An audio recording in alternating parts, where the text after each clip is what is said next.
Hi, welcome to the Olympiad geometry. Let's continue our study on the correlation of triangle centers. Before we start, if you think this video is helpful, please click the like button, comment, share, and subscribe to the channel.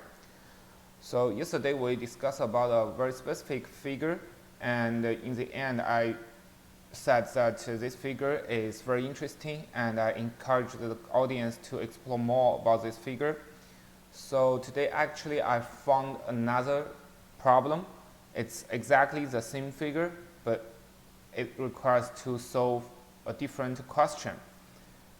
I was thinking, oh, that's nice, right? Because we can put the two problems together and we can review the method we derived yesterday and then discuss about the new problem today. So as you can see, I didn't prepare it on the paper just because when we have so many perspectives that look into this figure, the figure becomes very congestion. I want to make a very clear, nice figure. So that's a trade-off. I have to make record the laptop screen, make the video based on the laptop rather than the hand drawing. That's a drawback from this, but I don't have other choice.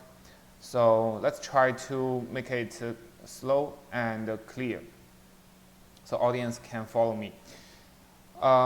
Again, let's just review the problem that we solved yesterday, right? So that's a refresh of our memory. We can understand more about the figure, and then we continue to solve this new problem.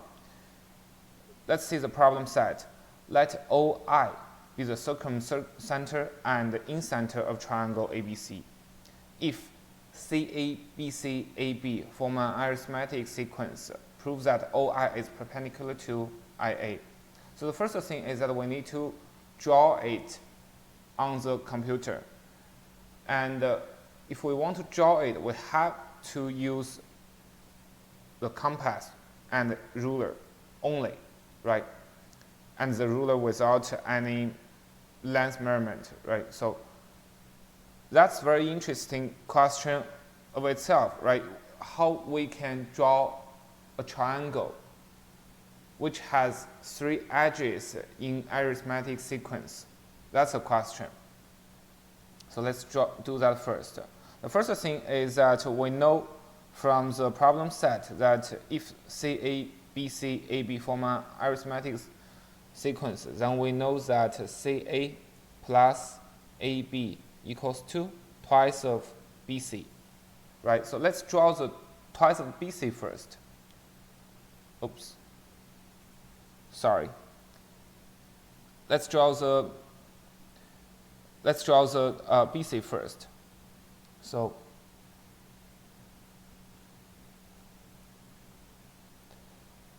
I'll just put point A here. We want to actually see here. Okay.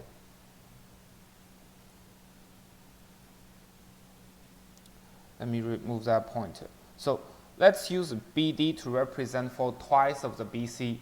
Then we can easily find the BC from looking at the midpoint of this segment, right? That's a point C.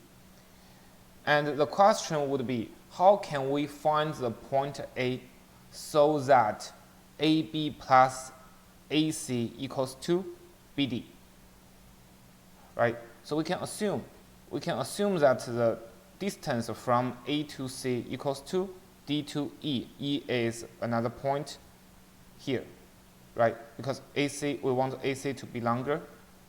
So we know that the length of AC equals to the length of DE. For DE, we can draw a circle that centered at D with a radius of DE, right? That means any point on this circle has an equal distance to D with DE, right? Which means we can just find the perpendicular bisector of CD here and mark the point, intersection point F. And then we know that because CF equals to FD, so what we do here is that we translate the DE, the length of DE, to CF, right? Then we can draw a circle that based on the center C with a radius CF, which means any point on the circle C has an equal length of DE, which would be AC, which means point A must be on the circle C. And also, point A must be on the circle B, which has a center as a B and BE as a radius, right? Then we know this is a point A. So I remove this point here and mark it here. That's a A. Now we have triangle ABC. And if we move the point E, right, which represent for the length of AC, we move the E on the BD. We can see we can change the shape of this triangle, right? So let's just remove all the auxiliary lines and all the circles to make the figure clear.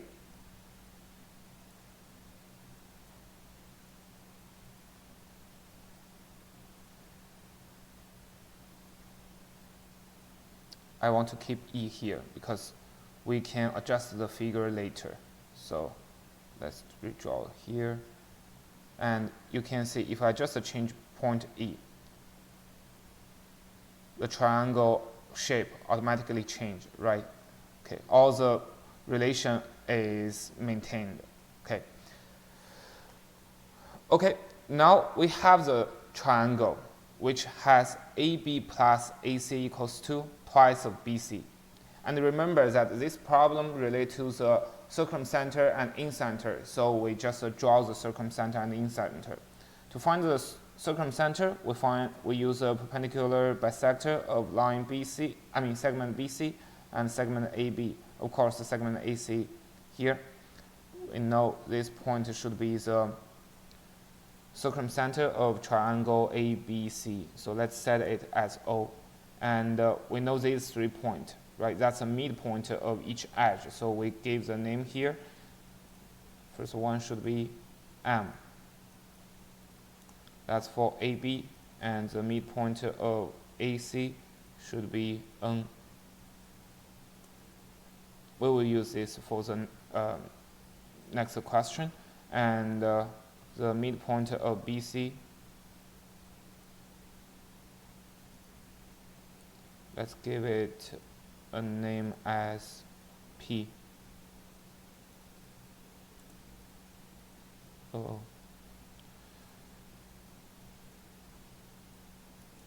Okay.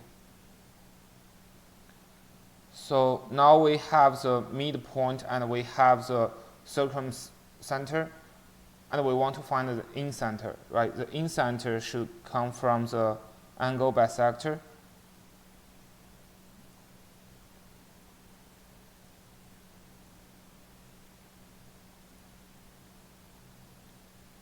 And let's call it I. But we don't need all of these lines, so I'll just keep some of them for the later discussion, right? The rest part I would erase. Okay, looks good.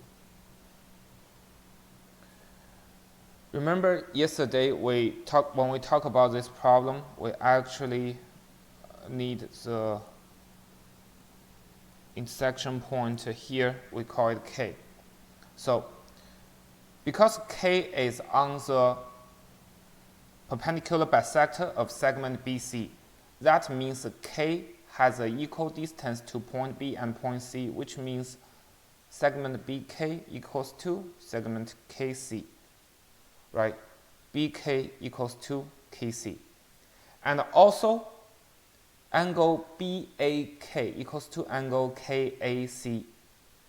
That means in triangle ABK and triangle AKC, we have two edges are equal and the opposite angles are equal, which can only, and also they share the edge AK, right? It can only happen in two cases. The first case is that K is outside of the triangle ABC, as you can see here. And the second case, K is inside of triangle ABC. Okay. If K is inside of triangle ABC, then triangle ABK is congruent to triangle ACK, which is not valid for this problem, because if triangle ABC is an isosceles triangle, right? If triangle ABK is congruent to triangle ACK, then triangle ABC would be an isosceles triangle. And if triangle ABC is an isosceles triangle, the AB, AC, and BC cannot form an arithmetic sequence, right? That means K must be outside of triangle ABC, which means the triangle ABK and triangle AKC has a same circle radius, while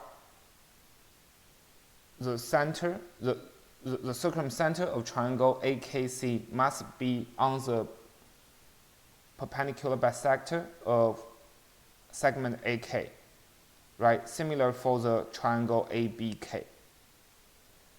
The circumcenter of the triangle ABK must be also on the segment bisector, on the perpendicular bisector of segment AK, which means, and also these two circles, right? These two circumcircles has the same radius. That means the triangle ABK and triangle ACK has the same circumcenter and same circumcircle, which means ABKC are cyclic, or ABKC is a cyclic quadrilateral, right? Based on that, we can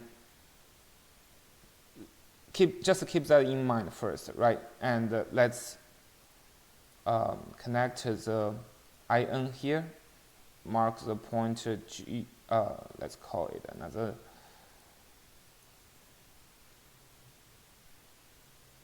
let's call it, what's going on? Let's give it, okay, call it Q here. So based on AB plus AC equals to twice of BC, and AB to AC equals to BQ to QC, we know that BQ is half of AB and QC is half of AC, right? BQ is half of AB and QC is half of AC, which means QC equals to CN. And CI is angle bisector of angle QCN. So we can easily prove that triangle NIC is congruent to triangle QIC, right? Which make angle INC equals to angle IQC, which makes angle ANI equals to angle AQB.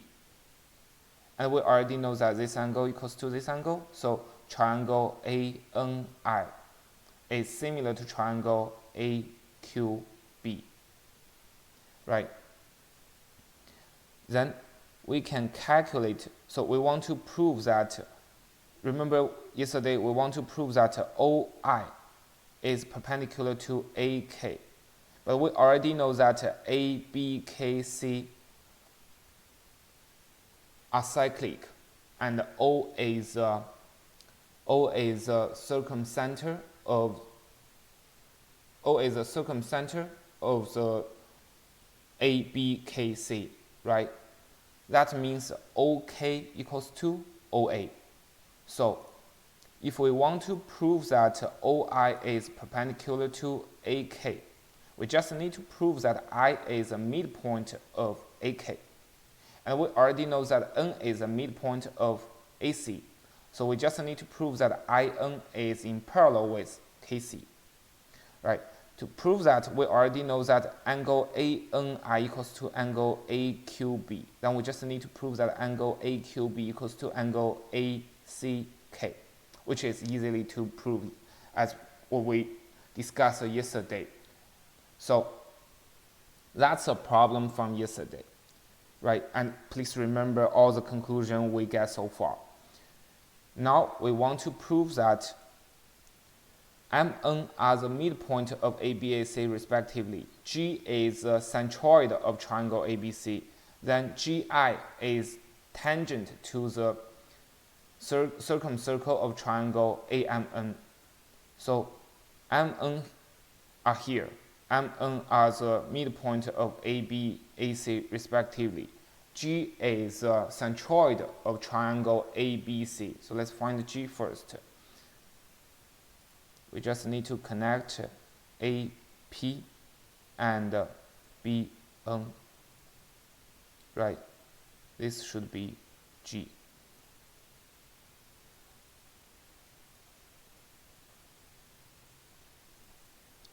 Okay. Based on this, we want to prove that GI is tangent. GI is tangent to the circumcircle of triangle AMN.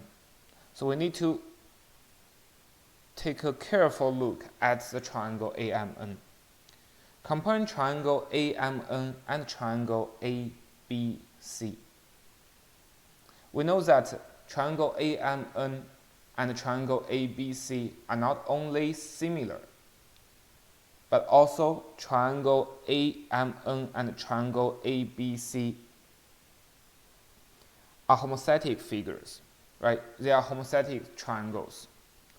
And point A is a homothetic center. We will discuss about homothetic concept and problems later when we discuss about the geometry transformation, but let's just use this for now.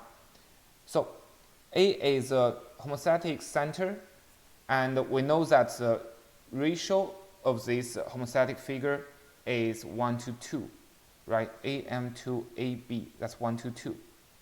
And we already know that AMN and ABC are homothetic triangles. Now we look at the point K. Consider K is a point that in the figure ABKC or in the figure ABC plane, right? Then we know that ABKC are cyclic. And if we connect point K to the homothetic center A, we know that midpoint of AK is I, which means AI to AK equals to 1 to 2. That means the quadrilateral AMIN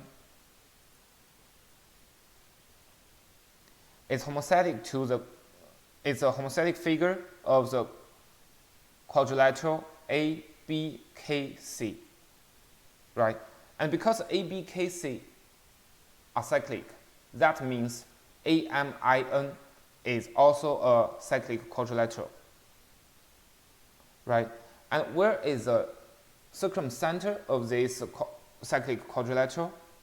That must be on the midpoint, right? Because every point of MNI are the midpoint of BKC to A, right? So the circumcenter of AMNI must be on the midpoint of the circumcenter ABKC to A, right? So the midpoint of OA should be the circumcenter of AMIN, right? That means AO is the diameter of this circumcircle, of the triangle AMN, right? AO is the diameter, which means angle AIO is 90 degrees. Actually, we already proved that yesterday, right? So angle AIO is 90 degrees. And we know that we want to prove IG is tangent to the circumcircle of triangle AMN, which is the circle H, right? We want to prove that IG is tangent to circle H. That means we want to prove IG is perpendicular to IH. Now think about this. We know that OI is perpendicular to AK, and we want to prove that IH is perpendicular to IG.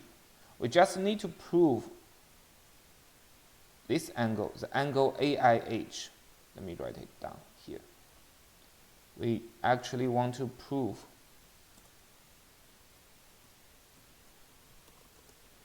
angle AIH equals to angle OIG, right?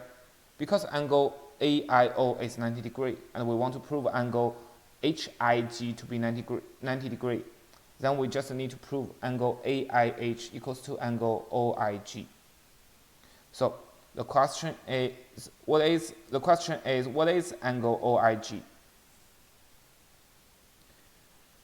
Now we think about the conclusion we get so far. We know that triangle ANI is similar to triangle AQB, right? Because this angle equals to this angle, and this angle equals to this angle. So we know that triangle ANI is similar to triangle AQB. And for the triangle AQB, it has a property that BQ equals to half of AB, right? BQ equals to half of AB. That means IH equals to half of AI. And because, sorry, not IH, IN equals to half of AI, right? IN equals to half of AI. And because triangle NIC is congruent to triangle QIC, that makes IN equals to IQ, which means IQ equals to half of AI. So IQ to AI equals to 1 to 2. And we already know that GP to GA equals to 1 to 2. That means IG is in parallel to BP or QP, right? Or BC. IG is in parallel to BC. And we know that BC is perpendicular to OK. That means IG is perpendicular to OK, right? So now we write it down here. IO is perpendicular to KA, and IG is perpendicular to KO, right? That means the angle OIG equals to angle AKO, right? Because of this perpendicular relation, we get the conclusion that angle OIG equals to angle AKO. And because OA equals to OK, right? That makes this angle, the angle AKO equals to angle KAO. Or we can directly use that because H is a midpoint of AO, I is a midpoint of AK. We know that triangle AIH is similar to triangle AKO, which means angle AKO equals to angle AIH.